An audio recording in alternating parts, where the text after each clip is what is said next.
हस्तिनापुर का राज दरबार आभूषणों से सुसज्जित था।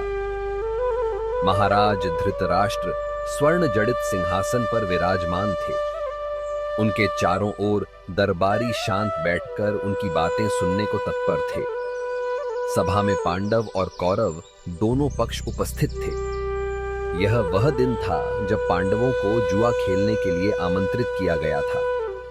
राज दरबार की भव्यता अपनी पराकाष्ठा पर थी। दीवारों पर की गई नक्काशी और झूमर की रोशनी से पूरा दरबार जगमगा रहा था। महाराज धृतराष्ट्र के पास संजय खड़े थे, जो उनकी ओर से सब कुछ देख और सुन रहे थे। सभा के एक ओर दुर्योधन अपने भाइयों के साथ बैठा हुआ था, तो दूसरी ओर युधिष्ठिर अपने भाइयों के साथ सभा में प्रवेश करते हैं।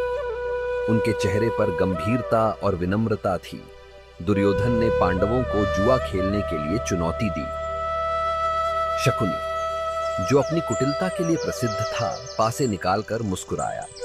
उसने अपने चालाक हाव भाव से पांडवों को भ्रमित करने की योजना बनाई। युधिष्ठिर ने भाइयों से परामर्श के बाद खेल में सम्मिलित होने का निर्णय लिया।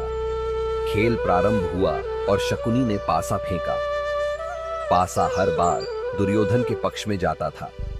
युधिष्ठिर धीरे धीरे अपनी संपत्ति, राज्य और यहां तक कि अपने भाइयों को भी दांव पर हारते गए। अंततः उन्होंने द्रौपदी को भी दांव पर लगा दिया।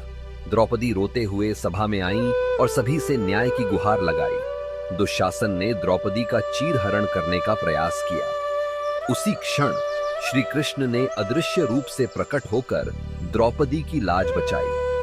उनका चीर अनंत होता गया और दुशासन थक कर बैठ गया। यह दृश्य महाभारत के सबसे मार्मिक और शिक्षाप्रद प्रसंगों में से एक है, जो न केवल धर्म और अधर्म के संघर्ष को दर्शाता है, बल्कि नारी सम्मान और ईश्वर के न्याय की शक्ति को भी दिखाता है।